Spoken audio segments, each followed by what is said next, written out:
Back in 2020, I wasn't thinking about getting a book published. I didn't even have a book idea. I was so far removed from becoming an author. Then everything changed. I'm Amanda Vickers, I'm in my early 60s, and it started with lockdown. Or did it?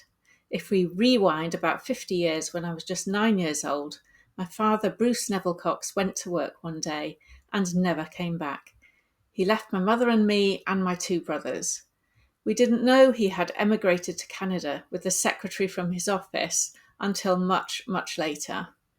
In 2020, in the COVID lockdown, there was a new way of communicating, Zoom, and a new phenomenon too, lots of free time, which threatened to verge on boredom. My younger brother told me that he had re-established contact with our father, who was living in a care home in Canada, and was talking to him regularly over Zoom. He asked me if I wanted to join in with the next conversation.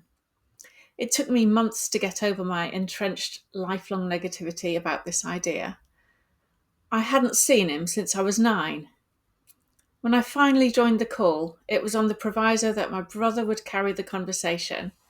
I didn't think I had anything to say to this elderly stranger with a Canadian accent. The early Zoom calls were awkward and stilted, often talking about the weather to the exclusion of all else.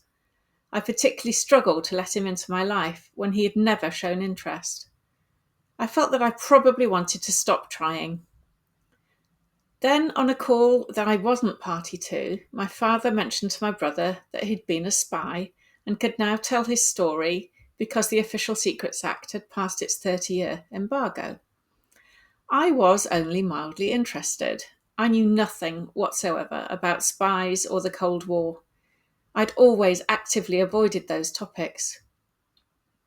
My father died in April 2024, aged 98, but before he died, we had a couple of years of writing this book.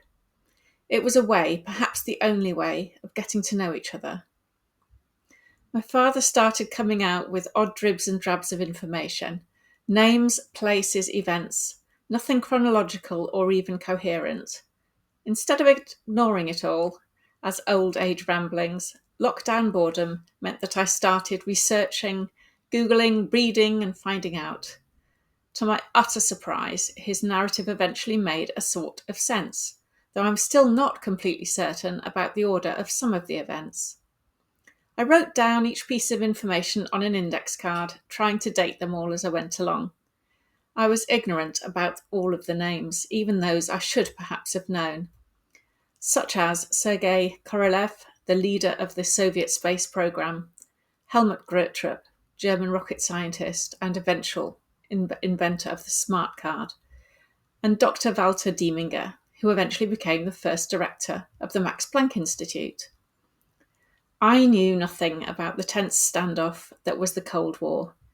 Signals, intelligence, rockets and rocketry, nuclear warheads, or what it meant to be an industrial spy. Only slowly did it dawn on me how it all fitted into national and international history, and even into current events with the Russian invasion of Ukraine. My father himself wasn't particularly politically aware. Either, he was far more focused on his own experience. In the end, it was clear to me that narrating his experience from his point of view was the most authentic way forward. See my next video for how my father and I worked together to produce the manuscript for the Gorodomlya Island project.